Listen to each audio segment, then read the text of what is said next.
Perfecto. Pero bueno, se acerca el 12 de marzo, y el 12 de marzo es el Día Mundial del Riñón, de los riñones, que tenemos dos en nuestro cuerpo.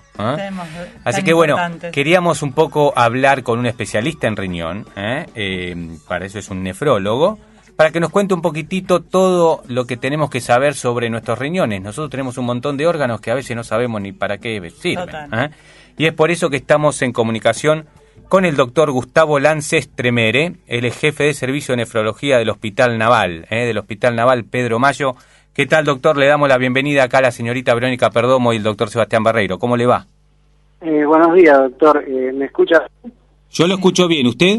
Perfecto, lo escucho. Bueno, ante nada, muchas gracias por comunicarse con nosotros, con los nefrólogos, sobre todo en este momento que estamos cerca de lo que anualmente se considera el día donde se promociona la parte de nuestra especialidad, o sea, la salud renal. Exacto. Algo muy importante para que funcione bien el organismo, ¿no? Uno como médico lo sabe, pero por ahí hay pacientes o la gente no le presta mucha atención a nuestros órganos y prestamos atención cuando tenemos algo.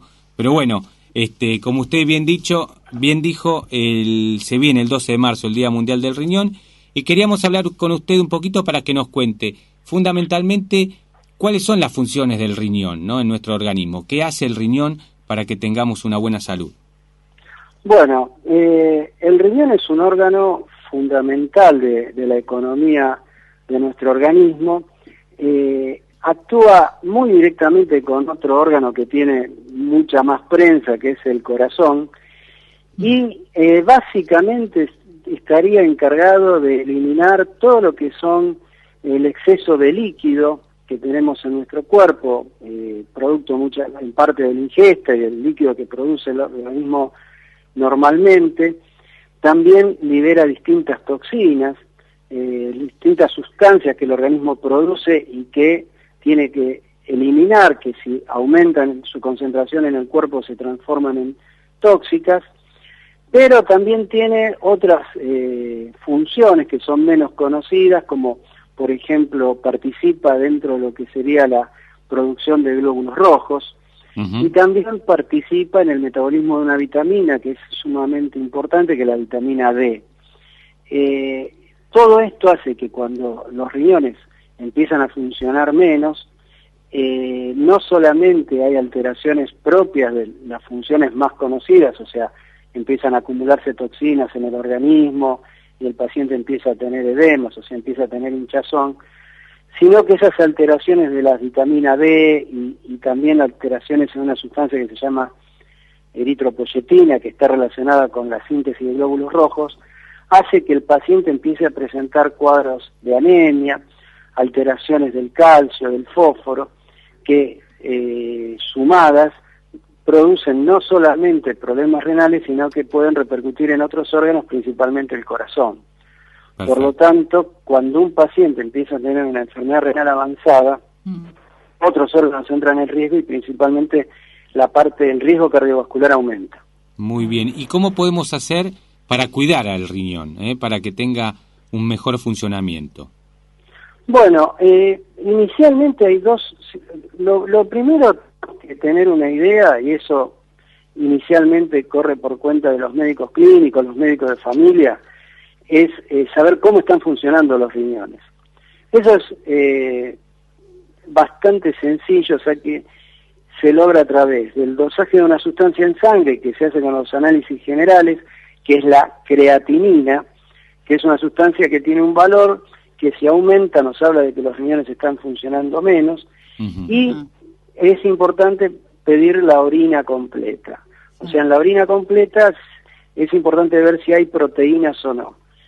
Si hay proteínas, que habitualmente no tienen que haber, nos habla de un daño a veces estructural del riñón, y si la creatinina está alta, nos habla de un daño funcional. Perfecto. ¿Cómo lo podemos cuidar al riñón? Sería la pregunta. Sí. No, porque le quería hacer un parate acá porque justo nos llegó una pregunta de qué pasa cuando aparecen las proteínas en la orina, y acá el doctor lo explicó muy bien.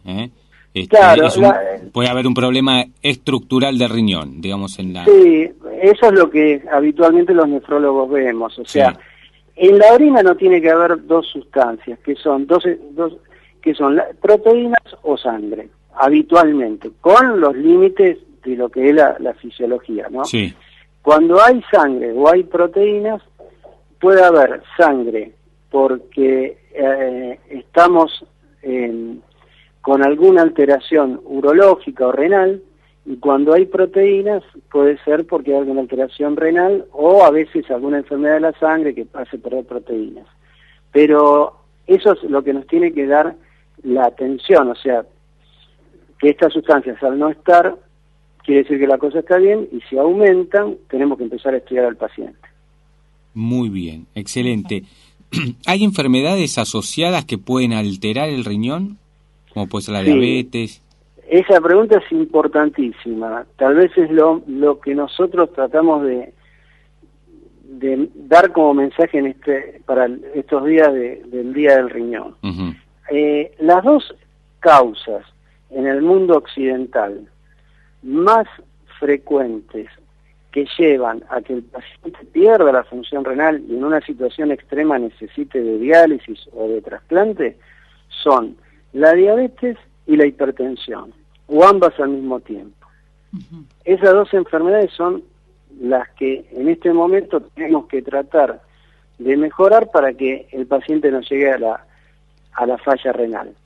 Después hay otro grupo de enfermedades, las propias del riñón, las glomerulopatías, uh-huh, los quistes renales, la litiasis renal, algunas malformaciones que pueda tener la vía urinaria que llevan a la larga a la falla del riñón.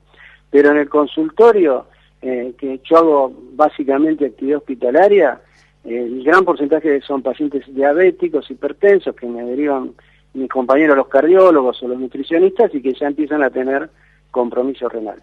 Perfecto. ¿Y qué pasa con el tema de las infecciones, no? La famosa Escherichia coli, con el síndrome urémico hemolítico y demás, que por ahí muchas madres y padres se asustan con ese tema. Sí, bueno, ese es un tema dentro de... El síndrome urémico hemolítico está dentro de lo que se llama un gran grupo de enfermedades que el nombre es un poco complejo, que se llaman microangiopatías trombóticas, ¿no? Uh-huh. Básicamente lo que existe es una bacteria que tiene una toxina y que esa toxina el organismo, cuando ingresa al organismo, el organismo tiene una respuesta que no es adecuada y que produce sustancias que terminan alterando el funcionamiento del riñón. Lo que hay que tener en cuenta es sobre todo en la limpieza, tanto de todo lo que sea carnes como y aparte vegetales, como para que esa toxina que muchas veces puede estar en la carne no pase de la carne a los utensilios a la parte digestiva y que esa toxina se ingiera y que después provoque una cascada que lleve a que los riñones se dañen. Sí. Perfecto. Esa sería más o menos la vuelta. Perfecto. Estamos en comunicación con el doctor Gustavo Lance Estremere, él es jefe del Servicio de Nefrología del Hospital Naval Pedro Mayo, y estamos hablando un poquitito todo lo que nos concierne al respecto de los riñones, que tenemos dos en nuestro cuerpo, porque se viene el Día Mundial del Riñón, que es el 12 de marzo. Muchas de las preguntas que nos llegan, doctores, la gente por ahí sabe que uno puede llevar una vida relativamente normal con un solo riñón. Sí. Cuéntenos un poquitito al respecto, porque eso por ahí lo que les preocupa a la gente, ¿no? Cuando un riñón funciona mal, ¿qué pasa con el otro? ¿Cuándo un paciente entra en diálisis? ¿Cuándo un paciente necesita un trasplante y demás? Bueno, nosotros vemos en la práctica diaria que mucha gente puede pasar toda su vida sin saber que tiene un solo riñón, que son variedades anatómicas. Uh-huh.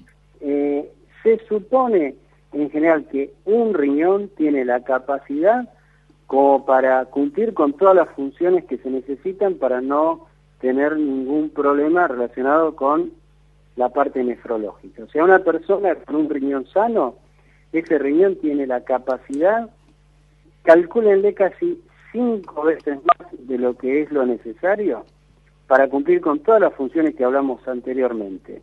Eliminar líquidos, toxinas, producir eritropoyetina, participar en el metabolismo de la vitamina D, etcétera. Esto se ejemplifica ya que una persona puede, si está en estado de salud, donar un riñón para otra persona y puede el resto de su vida vivir sin problemas. Sí. Estamos hasta ahí más o menos. Perfecto, sí, perfecto. Sí.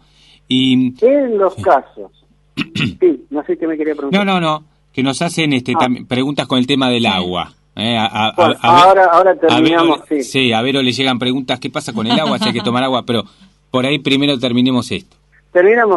Supongamos que una persona con 1 o 2 riñones, por cualquier motivo, pierde completamente su función renal, entra en lo que se llama una enfermedad renal crónica avanzada. En esos casos existen métodos sustitutivos de la función renal.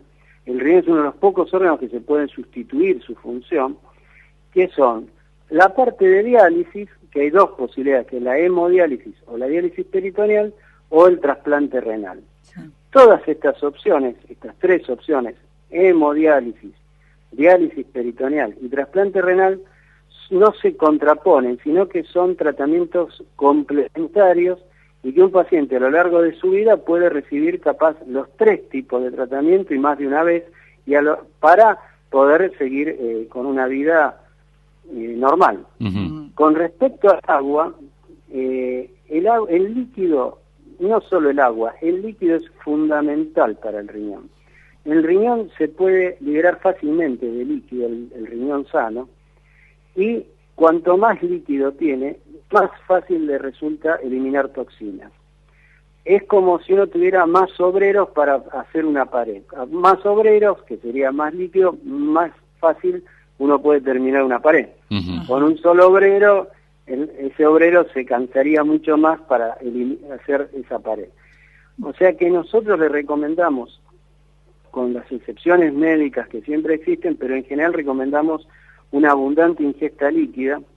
Uh-huh. Calculen que una persona tendría que orinar un promedio de 2 litros por día, o sea, tiene que ingerir 2 litros y medio de líquido por día. Esa sería, y tener especial cuidado en los chicos que no saben pedir y en los adultos mayores que no tienen a veces el sentido de la sed bien desarrollado. Claro, total. ¿Es lo mismo entonces agua que mate, por ejemplo? Nosotros le decimos líquido. Yo, si me dice tomo té, mate, jugo, agua saborizada, para mí yo prefiero que cumplan la cuota de 2 litros y medio de líquido por día. Ajá. Perfecto, excelente, muy bien, o sea que al mate se le puede. Sin problema. Y para que la gente sepa también, obviamente los controles clínicos que puede hacer un clínico, que obviamente le pide una orina completa y demás, digamos que eso puede ser un método diagnóstico para saber cómo está bien nuestros riñones. Ahora, ¿hay algún estudio específico cuando alguien tiene algún tipo de patología? No, bueno, las normativas que tenemos, imagínense que son para todo el mundo, sí, y se tratan que sean lo más sencillas posible. Hoy por hoy es la orina completa y el dosaje de creatinina en sangre. Si existe alguna duda, complementariamente una ecografía renal y de vías urinarias es útil, y es un método no invasivo que nos permite dar como una fotografía de la estructura de los riñones. Y bueno, después existen un montón de estudios complementarios que se pueden hacer, siendo tal vez el clásico de la especialidad la punción biopsia del riñón, uh-huh, pero que es estadísticamente muy bajo el porcentaje en proporción a todos los pacientes que nosotros podemos manejarnos normalmente con análisis de sangre, de orina y con una ecografía. Excelente, doctor. Le agradecemos mucho la comunicación, la verdad que ha sido muy didáctico, y para que la gente sepa bien cuál es la función de nuestros riñones, cómo cuidarlos, tomando agua, viendo bien la función que tienen, y cuando por ahí uno tiene algún problemita, lo que siempre recomendamos acá es consultar a los especialistas. Si tiene un médico de cabecera, concurrir al médico de cabecera, y si no, en estos casos, todo lo que abarca lo que es riñón, ir al nefrólogo. Muchísimas gracias por su tiempo, le deseamos un excelente martes y una muy buena semana. Bueno, muchísimas gracias por su comunicación y por difundir en general las enfermedades y en este momento en particular. Muchísimas gracias a usted. Ahí estábamos, en comunicación con el doctor Gustavo Lances Tremere, el jefe de servicio de nefrología del Hospital Naval Pedro Mayo, hablando del tema de los riñones, algo tan importante que tenemos en nosotros y para muchos también algo rico, que se comen los riñones de la vaca. Pero bueno, es importante saber bien cómo funciona y sobre todo cómo cuidarlo.